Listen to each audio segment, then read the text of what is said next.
And we are back. He's Joe Bell. I'm Mike Deem, and we are Pewter Power. We are ready to go here. First game of the season, Carolina. And Joe's already given you the keys to the game. So now what we're going to come into is offense and defense. What do you think they need to do? Yeah, we keyed tonight to break it down a little bit and see what really needs to happen for Tampa Bay to have a chance to win this game, because they are not favored at home. That's unfortunate. It is, but they're playing a great team, and they're an unknown because we really don't know what Greg Schiano can do. Well, we think we know, but we're going to try to give you that. All right, let's start with the offense. Okay, go ahead. So I'm going to put these up real quick. We'll read them off. They need to feed the ball to Doug Martin early, which again is learn how to run. Yep. Try to stay out of second and third down and over 7 yards. And we talk about that a lot. Yep. Keep Vincent Jackson in the game and protect Josh Freeman. Okay. So let's talk about some great offensive points. Mainly the thing is feed the ball to Doug Martin early. That's going to be, Schiano has already said that, run, and then you're going to run some more. Yeah, see what so happens. you're going to see them run at least 2 downs almost. Probably the first 4 drives. At least. First and second down, first and second down, first and second down. Because he needs to figure out what Carolina can do. Right. And figure out what Tampa's new offensive line can do. Well, now that they picked up Ware, and this is what we talked about, I talked about it. I said that maybe Blunt and Martin both in the backfield at the same time. No. I still think that's going to happen. Okay, I'm glad you think so, but it's not. Okay. So we're going to worry about that. I'm just looking around. Come on. We know they want to stay out of second, third, and long. And to me, anything over third and 5, it shouldn't be. They should be able to get 5 yards in the first 2 plays. One way or another. One way or the other. One way or another. So you're running left or right. Vincent Jackson, I still think they should throw the ball down the field. He's going to be open. He averaged over 16 yards a catch in the preseason. He is that kind of a wide receiver, which we've never had. He's a physical specimen. He's huge. He's fast. But I still think they're going to double team him on it, and Mike Williams will be the key for that. But I think Vincent Jackson is the key to get Mike Williams open. Yes, I agree too. Okay. And protect Josh Freeman, which we've had such a problem with. This poor man, even in the preseason, some of the games, he has had a hard time staying off his back and not getting sacked. So without that, we're going to be in a lot of trouble. Well, let me ask you this, okay? Now that Ted Larson has moved into Davin Joseph's area, and I know that's a sticky subject. Not just sticky, painful. But there's a Pro Bowler with a couple of things.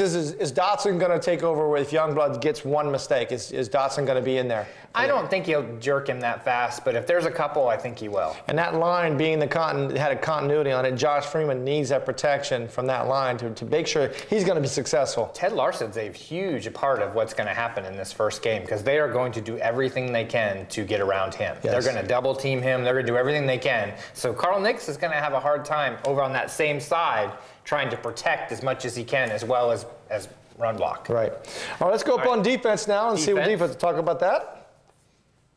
Maybe. And we have it right there. Do. Okay, so defense is important to me only in a couple. They're all young. We know that. So stay in position. That's been a big problem for Tampa with young players.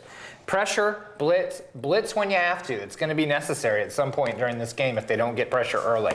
Take advantage of turnover opportunities. You know, right now they were not ahead in the turnover ratio last year, so we need to get them back on the plus side. And tackling is probably the biggest one they've got to worry about. They could not tackle. That's why they had 200 yards a game rushing against them last season, because they couldn't tackle anybody. Right.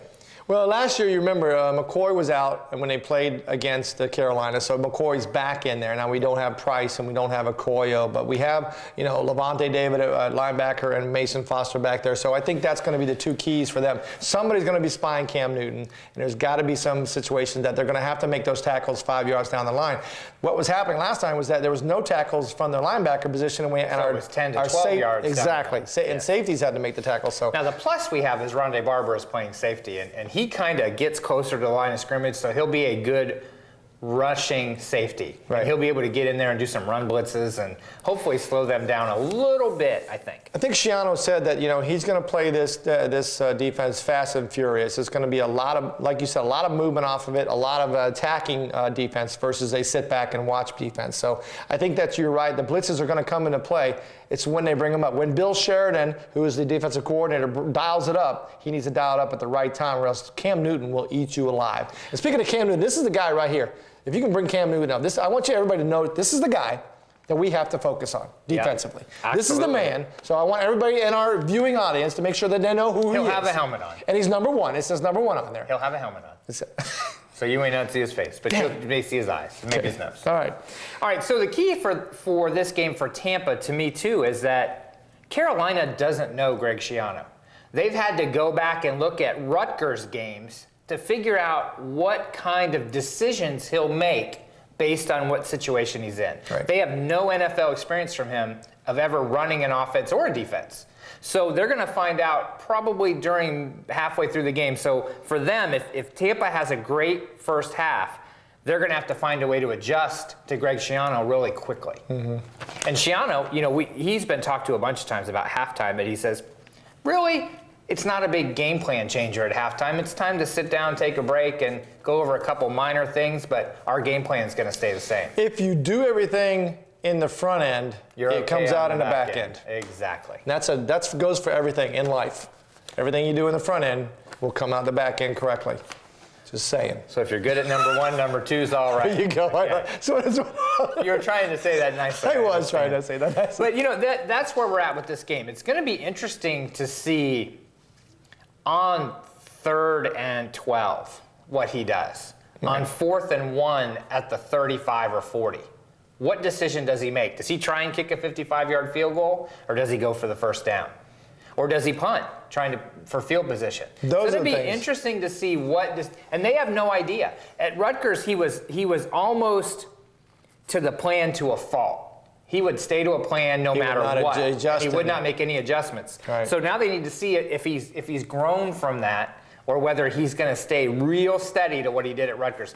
I have a feeling he's going to adjust a little bit, but he's going to be pretty darn steady to what he knows how to do. I think he's going to have to. He's going to have to make some adjustments. Choice At this point. I mean, he's going to have a game plan, but it's going to sometime the wheels may fall off. He's going to have to take it out and, you know, jack it up and rechange those tires a little bit. So he's going to have to do something.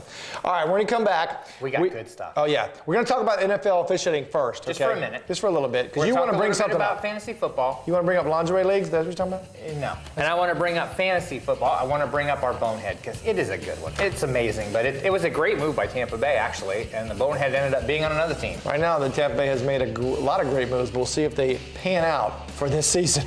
Goodness, I hope so. All right, we'll be right back. Yes, stay tuned.